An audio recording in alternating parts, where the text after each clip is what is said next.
श्रीमन नारायण भाई लगन। आज मैं ललनवा गीत लेकर आई हूँ। पसंद आए तो छोटा सा कमेंट करिएगा, रिंकी मिश्रा को चैनल को सपोर्ट करिएगा। आइए सुनते हैं ये बहुत ही प्यारा एक छोटा सा ललनवा गीत।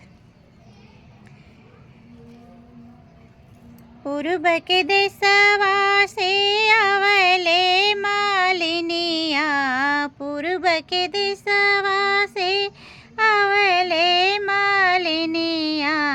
अरे हाथ माउरवा का घोपरे ललनवा, अरे हाथ माउरवा का घोपरे ललनवा।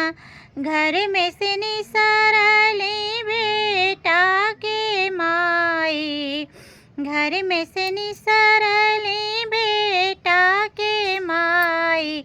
अरे मऊरा पर छले जाऊ रे ललनवा, अरे मऊरा पर छले जाऊ रे ललनवा, अरे मऊरा पर छले जाऊ रे ललनवा। पूर्व के देशवा से आवले मालिनिया, पूर्व के देशवा से आवले मालिनिया। अरे हाथ से हरवाली हले ठाढ़ रे ललनवा, अरे हाथ से हरवाली हले ठाढ़ रे ललनवा। घर में से निसरली बेटा के चाची, घर में से निसरली बेटा के चाची। अरे सेहरा पर छले जाऊ रे ललनवा, अरे सेहरा पर छले जाऊ रे ललनवा। पूर्व के देशवा से आवले मालिनिया, पूर्व के देशवा से आवले मालिनिया। अरे हाथ गजड़ वाली हले ठाढ़ रे ललनवा, अरे हाथ गजड़ वाली हले ठाढ़ रे ललनवा।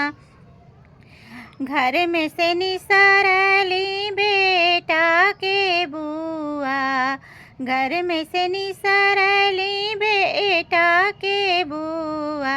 अरे गजड़ा पर छले जाऊ रे ललनवा, अरे गजड़ा पर छले जाऊ रे ललनवा। पूर्व के देशवा से आवले मालिनिया, पूर्व के देशवा से आवले मालिनिया। अरे हाथ जे जमाली हले ठाढ़ रे ललनवा। घर में से निसरली भैया के बहिनी, घर में से निसरली बेटा के बहिनी। अरे जोड़ो पर छले जाऊ रे ललनवा, अरे जोड़ो पर छले जाऊ रे ललनवा।